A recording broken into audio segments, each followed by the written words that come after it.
Hello, everyone, and welcome to 180 Degrees of Impact. My name is Matt Scott, and today I have the honor, the privilege of being joined by Riva Greenberg. Riva, how are you doing today? I'm great, Matt. Thanks.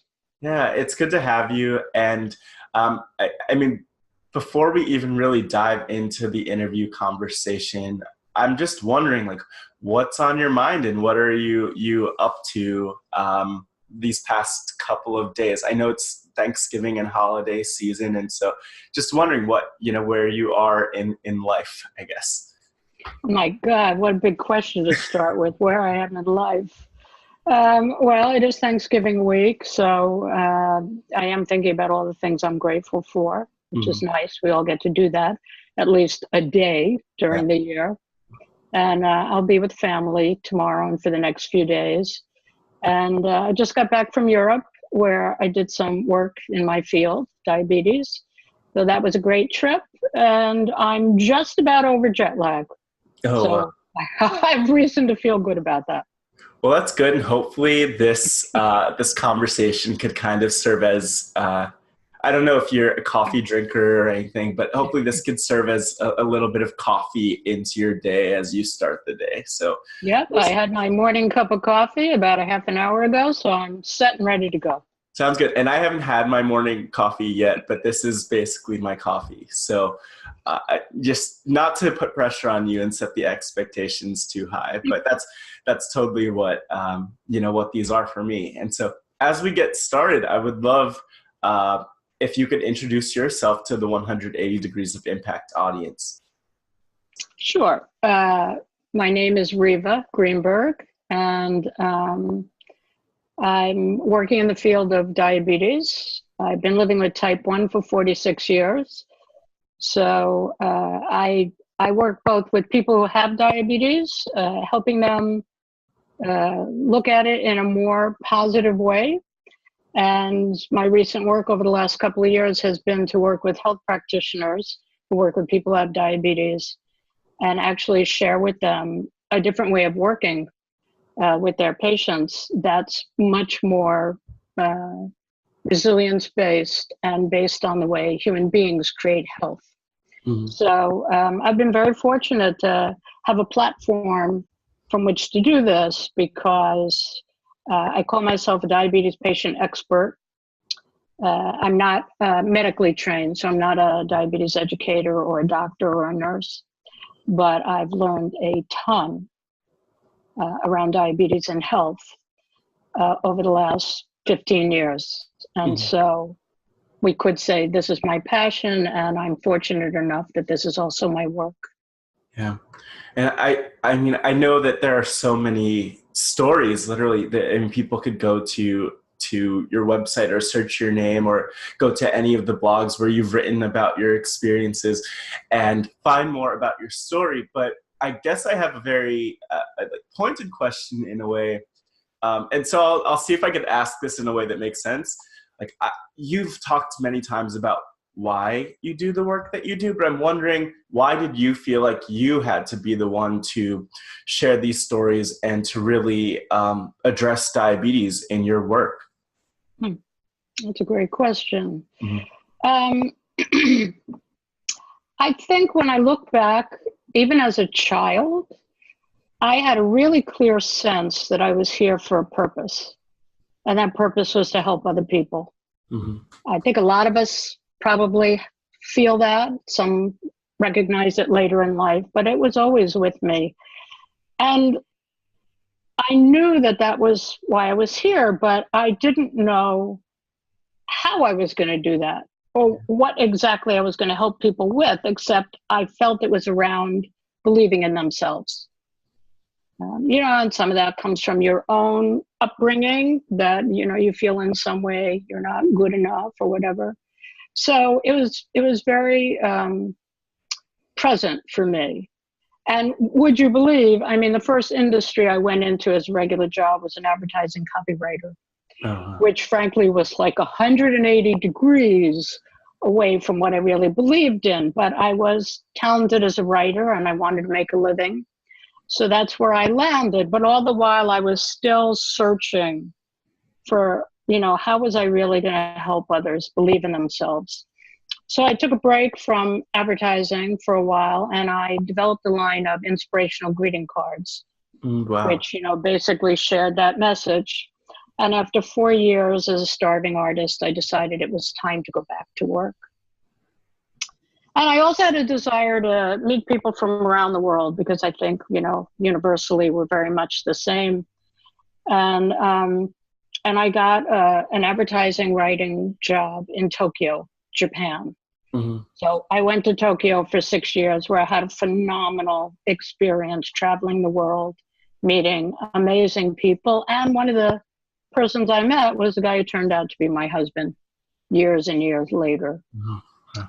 And at 48, a couple of things happened to me that kind of propelled me in this direction of working in diabetes. Mm-hmm. I actually lost the job I had because my company went bankrupt. I was getting married, so I went to a diabetes educator for the first time after having type 1 diabetes for 32 years, because I wanted to be as healthy as I could be as long as I could be. And that made me think, well, maybe this is how I can help other people. I can help them with their diabetes. And I was always interested in the emotional aspect rather than the clinical aspect. So I just began. My husband and I sat down on a park bench right near my home, and we drew a mind map, which is what I want to do, and all these lines around how I think I might get there, do this, do that. And that was sort of a loose blueprint. So I started going to diabetes conferences to learn and to meet others. Then I started writing. I used my writing and talent to write about diabetes. Mm-hmm. And that just kind of all progressed and evolved to the point where, and also I think at the time when I started in around 2003, blogs were just becoming popular. So I started a blog. Mm-hmm. And in some ways it was right time, right place, but maybe that's when things tend to work for people, when they're in the right time, right place with the right preparation. Yeah. And so that's sort of how this evolved. And so I've written 3 books, and I wrote on the Huffington Post for 7 years, and I've Mm-hmm. spoken at conferences, and I was interviewing people who had diabetes at the beginning to learn their story. And I noticed that a lot of people do well with diabetes, and yet we were never talking about that. We were all I could find in popular literature was how people don't do well Right. with diabetes. And since I'm an inspirer, I thought, well, this is crazy. We should be sharing stories of how people do well, so that other people will also feel encouraged to do well. Right. And so that started my self-study into how do people do well? How do we create health? What gets people encouraged to take things on? So that developed over the years, and then it actually became an approach for health practitioners to use when they're working with someone who has diabetes. Because frankly, you can have all the medicine and devices available, but if you don't feel hopeful and inspired to manage your condition, not a whole lot is going to happen. And for me, I believe the foundation of that hope and inspiration is the people around you. And one of the key persons is your healthcare professional. Yeah, that's really interesting, though, to hear that, where it started out. And it's really fascinating, and I think also inspiring for, well, a lot of people, me included, just thinking about the fact that, you were living with type 1 diabetes for most of your life. And then, in the last 15 years or so, you decided, okay, I'm really going to dive into this work, which I think, like for someone like me, I'm 26, and it gives me solace. Like I freak out not knowing what I'm going to do with my career. And, I don't know. I think as long as you're still living life and have that that blessing, you still have the opportunity to either continue doing what you're doing, or to push towards something different, or to completely, to have that 180-degree turn and change direction. So I think that's really powerful. And then I loved what you're saying around flourishing, because there are so many stories. I'm less familiar with a lot of the ones in the type 1 diabetic community that don't really touch on flourishing, because a lot of the ones that I've been exposed to, namely through my friends Eric Dowds and Annalisa Vandenberg and their networks, it's a lot of people who are flourishing, and a lot of endurance athletes, actually. I don't know if you've probably seen a ton of that also. But to touch on that topic, it's so interesting, because last year, early 2017, my dad passed away. And so in that way, and experiencing that loss, I went through my own journey of, reading a lot about grief and loss. And one book I read was Option B by Sheryl Sandberg and Adam Grant. And she talks about that idea of post-traumatic growth and that idea of flourishing, which is very real. There are aspects that are of anything, any type of loss, whether that's, losing your pancreas, or losing, someone that, could result in post-traumatic growth. But I really want to know from you just stories of some of the people that you've connected with. Because again, I've been exposed to a lot of people who run marathons, and that is not something I'm planning on doing anytime soon. But are there any particular stories that you've been exposed to that just really resonate with you to this day, of people who are truly flourishing, despite their experiences, or maybe even because of their experiences with diabetes? Yeah, God, there's a lot in there to unpack, as they say. And it's funny, because one of my mantras is, you can have a great life, not despite, but because of diabetes. Oh, wow. And a lot of the people that I'm around do exactly that. So you never know what potential adversity can also be a tool to move forward from. And that's not to dismiss or lighten grief and trauma. Yeah. Those are certainly things we all go through. Mm-hmm. But if you can then use the experience to help you move forward, that's fantastic. And that's very possible, because people are resilient and people are adaptable, and we tend to forget that. Mm-hmm. I wanted to mention, I'll speak more about that, but I want to mention one thing. When you talked about, as a young person, you're so pressured to know where you're going to go. I mean, I had 6 majors in college. So, that's the first that I've heard. 6 really? Majors. Yeah. And they were all interrelated, mostly art, English, communications. But this pressure of choosing at 18 or 20 or 25 what I'm going to be for the rest of my life, the world doesn't work that way. Yeah. Period. And maybe it just doesn't work that way anymore. The literature, most of us can expect to be in 3 different careers.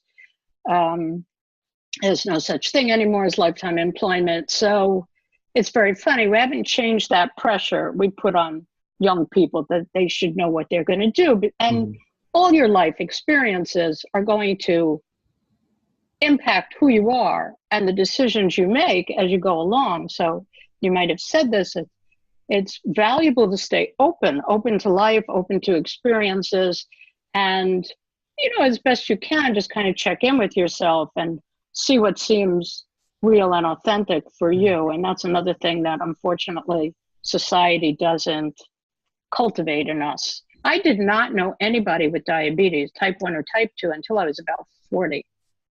So, I mean, imagine that. And then, of course, now, not everybody, but so many people I know have diabetes. Right. So you just don't know. And I think hope is a very powerful force.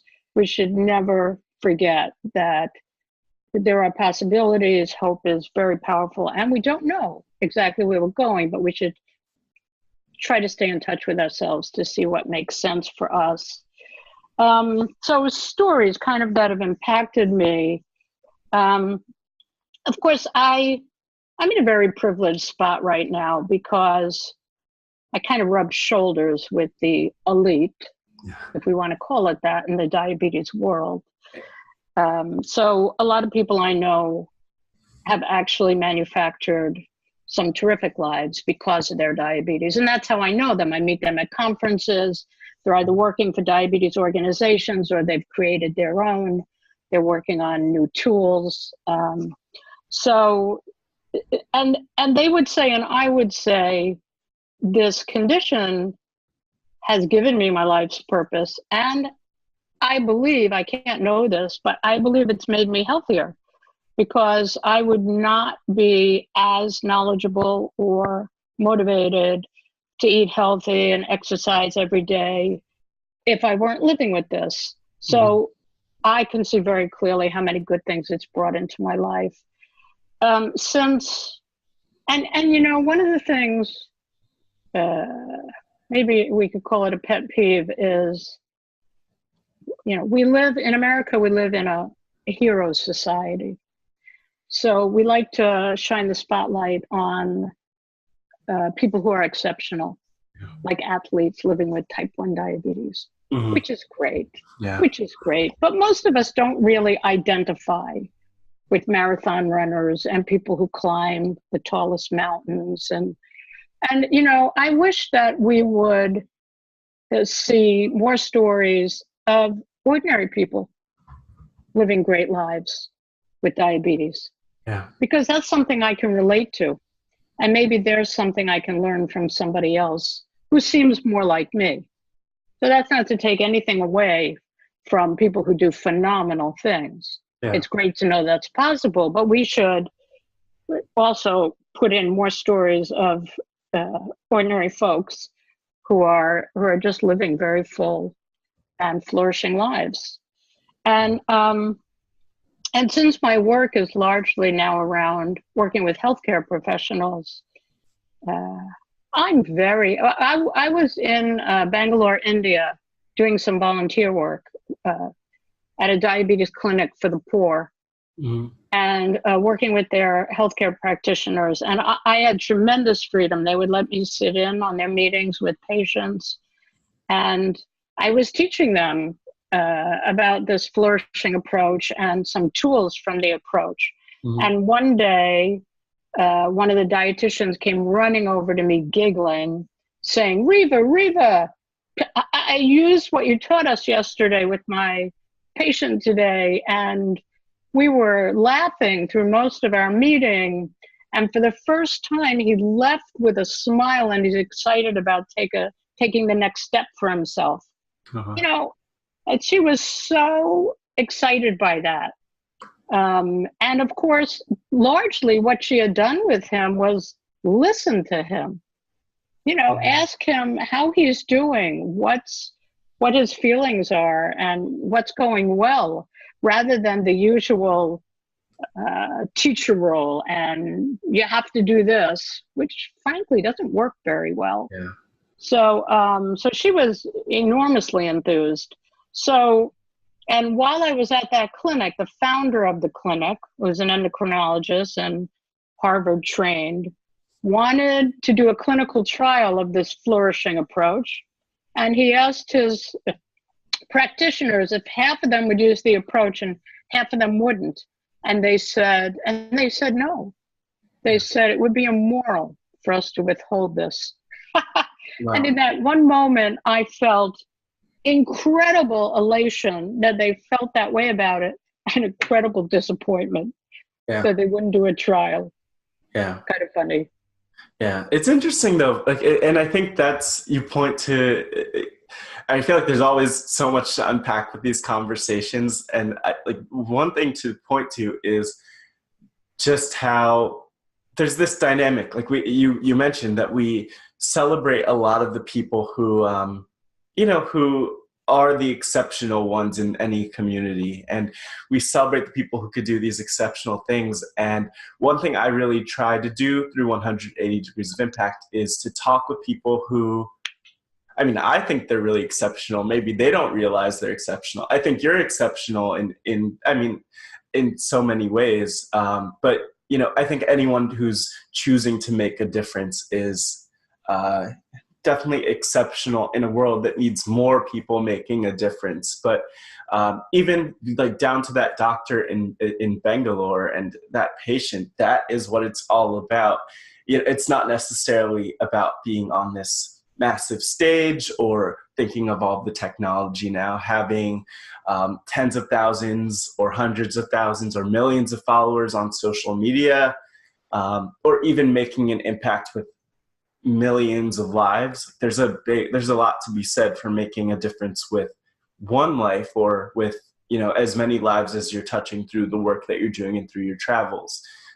One thing I'm really curious about from a logistical perspective, how do you manage to end up in all of these settings where you're able to do your work and share your message? Because I think there are so many people who have a perspective that the world could benefit from, and yet they don't know where to start to expose that perspective to other people. Maybe they're doing it online, but I'm curious from you how you really get your message in front of people all around the world, clearly, despite the jet lag.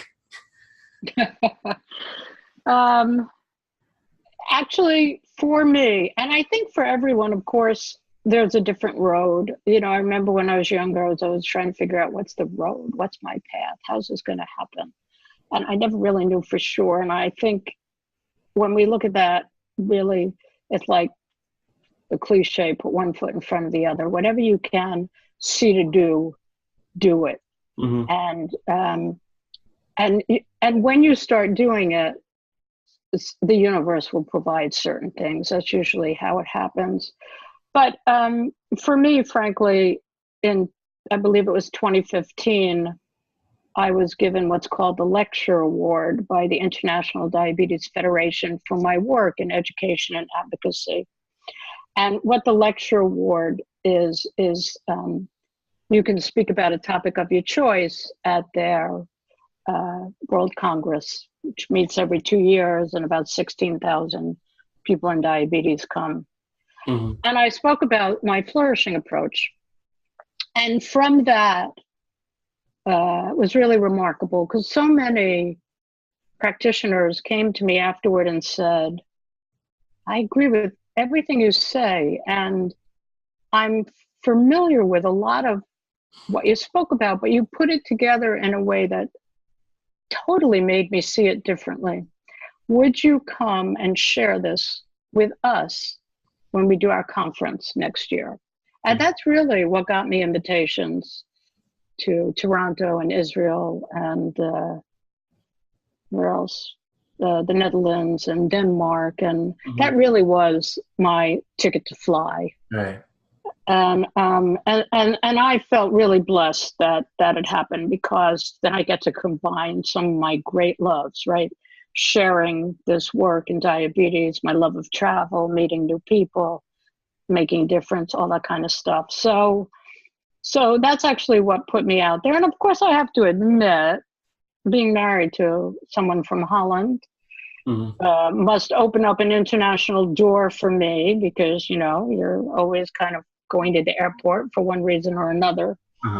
And, you know, so I've been doing this work now for 15 years, and I imagine there'll be more traveling and doing it at home. And even for myself, who's reached this degree of success, shall we say, I'm still looking for new opportunities. I just did actually some work for a pharmaceutical company in South Africa that was putting on a conference for diabetes nurses. And it wasn't possible to fly me there. Shucks. Hopefully that'll happen one day. But I created videos for them and a way for them to facilitate a workshop virtually, which with technology today, you know, starts giving you a whole new track on which you could possibly disseminate your work. So So yeah, so that's how it's happening for me. It's still unfolding, as you said. It'll continue to unfold Yeah. until life is over, and who knows what's yet to come. Yeah. But it's really interesting that you mentioned technology as a part of this, because traditionally, I mean, even I still think in that traditional sense of, okay, you want to share your story, so you have to get to this conference or you have to give this speech at this physical location. And yet I'm someone who, like, my job title at one point was even digital storyteller. Like, it's all about digital marketing and social media, all these tools like Zoom and Google Hangouts, and the list goes on and on. And so I think that's actually a really interesting insight that I hadn't even thought of, which is that if you're thinking of a lot of conferences and events or organizations and you want to share your story, they might not be thinking about the opportunity for you to video chat in halfway across the world to them, or to make a video and send it all to them halfway across the world or wherever it is. And so that sparks something for me, actually, which is to offer suggestions for ways that you could show up without physically showing up, and saving the money and the all the other expenses that go with traveling across the world. And also, you wouldn't have to I keep going back to the jet lag, only because I feel it so closely, so close to my heart. But I think it's interesting. And I'm wondering how, another question just based on that is, how have you been able to refine your story? Because you've talked about opportunities to share your story, but maybe this is a tough question to answer, but I think for most of us, it's hard to see what is the story that other people want to hear. So how have you been able to do that? Well, one thing, to your point about technology, of course, you realize you're doing it, Matt. I mean, you're bringing people and their wisdom and advice and stories and sharing through this medium. Right? Mm-hmm. You're doing it. So yes, absolutely. You're already using technology to do this. One thing I've discovered is of course, and this is from my communications background, who's the audience? What's the purpose? What would success look like? Mm-hmm. I think those are three questions always to ask. And then to call and cultivate what you can bring to it based on those three things.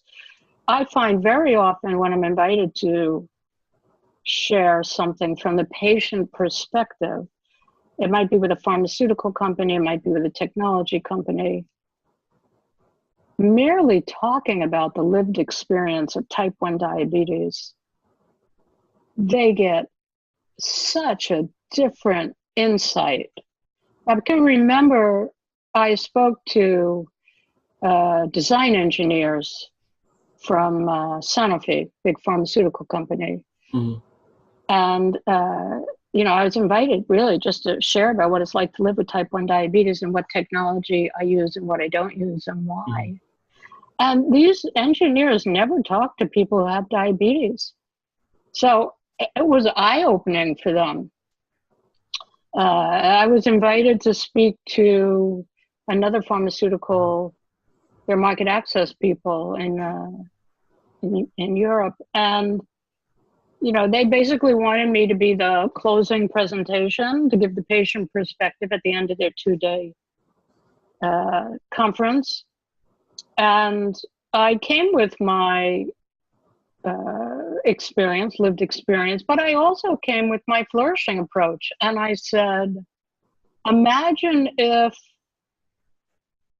your company mission was not to help people cope with diabetes, but to help them flourish. How different would your job be? How different would research and development be? How different would your feeling be when you came to work in the morning? And they were blown away. In fact, when I finished talking and the moderator asked for questions, there were about 40 people. Mm-hmm. from different offices around the world. It was silent. And I thought, oh my God, I'm the last talk. It's the end of the day. They're exhausted. They fell asleep.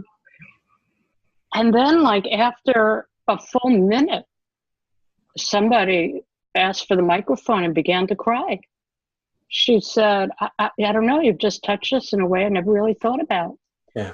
And so I think, actually, you and I talked about it earlier. When you come from being authentically you, Mm-hmm. I mean, there are times when I give a talk, it could be pharmaceutical executives, could be doctors, doesn't matter. And in the moment during my presentation, something I'm saying deeply impacts me because it's my personal experience. And obviously I have an emotional attachment somewhere and my voice begins to crack. You can feel the room just sit up and be there with you 100%. Mm-hmm. So I think this idea of being absolutely real and authentically you is unbelievably powerful. Yeah, that's great insight too, because I think a lot of the best advice that people get, or I'll say for me, the best advice that I hear, I say, oh, of course, that makes sense. Absolutely. Like I remember years ago when I first started really, maybe it was when I was studying marketing or when I started doing the work, but oh, I have to think about my audience first, of course. And it seems so obvious now. And but even what you're saying about really feeling that emotional connection, and if it's really something that hits you and resonates with you, it could really resonate with other people. But oftentimes this isn't stuff that we think about. But I think I appreciate that advice from you. And I've appreciated a lot of your advice so far, because I think it's things that, again, for me, oh, wow, I hadn't thought of that yet. And yeah, so it's interesting. Well, I mean, there is a thing, I'm sorry, I just cut you off. There's this idea that ideas are in the air, right? In a way, I don't know, really, I haven't thought a lot about this, but it just occurred to me, in a way, do any of us really invent something? Or is it already out there and we've just tuned into it? I don't know. Maybe that's a little Zen. But when I was talking about flourishing approach in Toronto to diabetes educators, a woman said to me afterwards, she said, what you said is so simple. She said, we do it with kids all the time. We praise them for what they do well. And yet we don't do that with adults. We're much more critical. Yeah. And so many of the principles, what I base this flourishing approach on, are really about bringing out the best in people. Praise, don't criticize. We actually know when we criticize people, their thinking shuts down, right? You start going into your defense systems. When you praise people, they open up, their thinking expands. And yet, in diabetes, we are so critical. What's the first thing most practitioners will do when a patient comes? They look at their blood sugar numbers, and they're looking for the numbers that are, quote unquote, out of range. Well, how does that make the person feel? Yeah. Who has to check their blood sugar every day, lots of people more than once a day. And you do this hard work, you bring it to the doctor, and then you sort of get punished for it. But what if instead we said to the person, even if only 25% of their numbers are in range, we said, wow, 25% of your numbers are in range. That's fantastic. Tell me how you did that. Mm-hmm. How different would that feel for the person there with diabetes, right? They would feel acknowledged. They would feel they did something well, something right. And now you're helping them figure out how they could do a little bit more of that. Yeah. It's not rocket science. No. We are biological animals. You sense when somebody's there with you, for you. Yet we shut all that down to seem intelligent and expert. Yeah. And we're really cutting that cord of connection, which is vital to help people be their best. Yeah.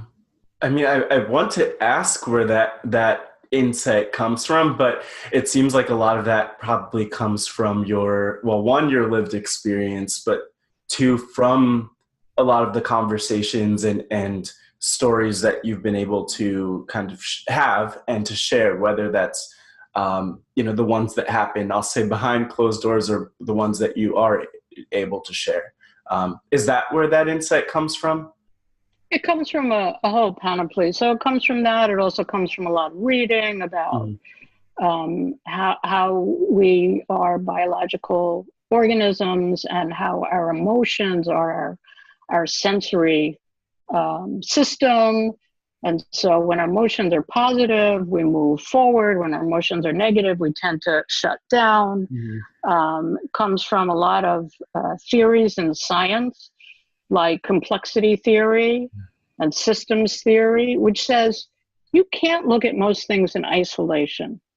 So if you're working with a condition, they're only looking at that condition. They're only focused on the problems and the obstacles. Well, what about the whole person's life? What resources and challenges do they have in their life? What do they do? Do they go to a workplace? What's that like for them? Are they raising children? What's that like for them? We look at things so narrowly that it's very difficult to really help people change behavior if we're not looking at the whole context of the world in which they live. So it comes from pulling a lot of science and stories and personal experiences together. Yeah.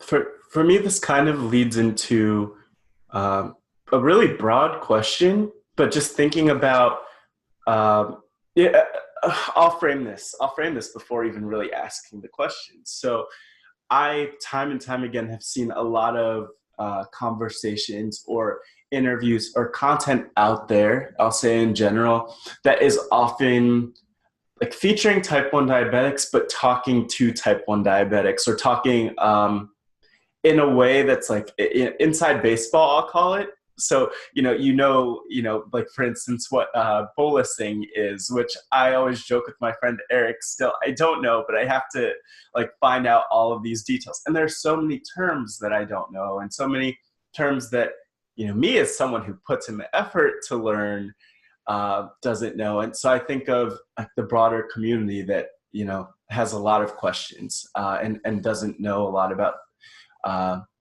diabetes. And so I'm wondering from you, just from your perspective, what are the like largest sources of the largest sources of those misconceptions that people have about diabetes, or what are the largest misconceptions that people have about diabetes is the question I want to ask. Okay. My one that comes to mind right away is that we can, quote unquote, control diabetes or control our blood sugar. People always use the word control. Are you controlled? Is your blood sugar controlled? I want to say, what does that mean? My blood sugar does this every day, because that's what blood sugar does when you don't have a working pancreas. Yeah. And it's again this idea that people are like machines. So, which is a very, very big concept in modern medicine. And so we treat people like machines, but when people have chronic illness, you can't treat them like machines. So if I'm a machine, then I should be able to control my blood sugar. But guess what? I'm not a machine. My body's doing a million things. I don't know what it's doing. I could do my best with what I know and what I can see. I wear a continuous glucose monitor, right, which tells me my blood sugar every 5 minutes. So I do the best I can with what I know and see. But the idea of control is impossible. And, you'll hear this all the time from people with diabetes. They do the same exact thing one day, they eat the same, they exercise the same, yada, yada, as the next day, and the numbers are different. Why? Because a million processes are going on in the body that they cannot control. Right. So I really, really wish we'd get rid of this idea of control. Let's educate people how to best take care of the diabetes, what to do to help influence good results, how to respond when the results are not what you'd like, or you want to get them to a better place.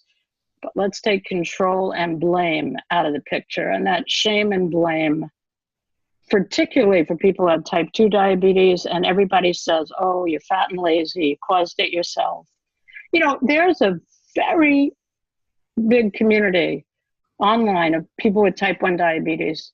We are writing blogs and doing Facebook on each other's page and sharing information.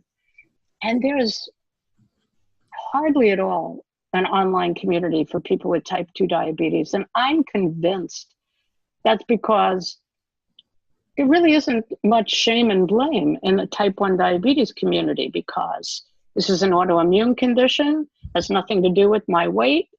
And so we're all there supporting each other. Because in the type 2 community, there's so much shame and blame that they cause it themselves that they're afraid to get out there and open up about it. So let's take the judgment out. Let's take the idea of control out. And I think even when there's a big movement now in language, let's make our language non-judgmental. In diabetes, we always talk about people being adherent or compliant to their treatment protocol. Yeah. And when they check their blood sugar, they're testing their blood sugar, which of course makes you feel like you're either going to pass or fail. Yeah. Let's really, get the judgment out of this condition. I think, unfortunately, the public has seen these factors more than what this condition really is, what it's like to live with. That a good amount of people who have type 2 diabetes are thin. So it's not necessarily, while it's weight related, very often it's not necessarily caused by weight. And in fact, there's a big theory around, do people gain weight because they first become insulin resistant, which of course is the hallmark of type 2 diabetes, rather than does weight gain cause insulin resistance? So just take the idea of control out, take the idea of judgment out. Yeah. Yeah. And I think the one piece I'll add, which really I'll say comes from you, and again, some of the other videos that I watched, prior to connecting with you now, is just this idea of understanding. So there was one piece, I believe, for the now I'm going to mess it up, but the blue. No such thing. Is it no blue? Such thing. Blue no circle? Such thing as messing it up. Am I going to say Blue Circle? It's not Blue Circle Angels, is it? Blue Circle Voices. Voices. Blue Circle Voices. Thank you. See, I knew.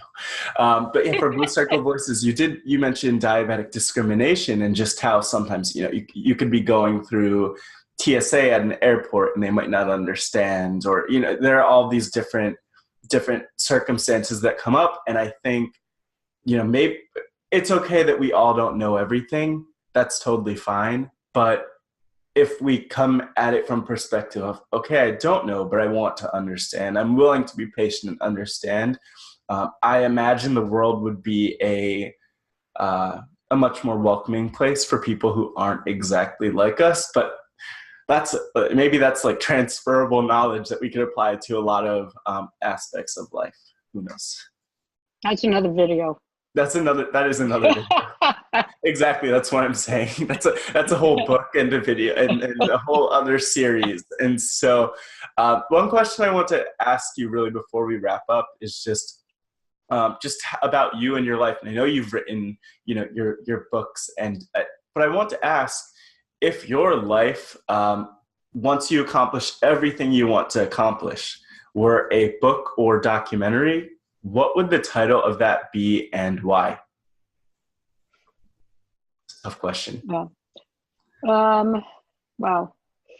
One thing that occurs to me when you ask that question is, when I started this work, and I looked up my name every so often on the internet, just between you and me.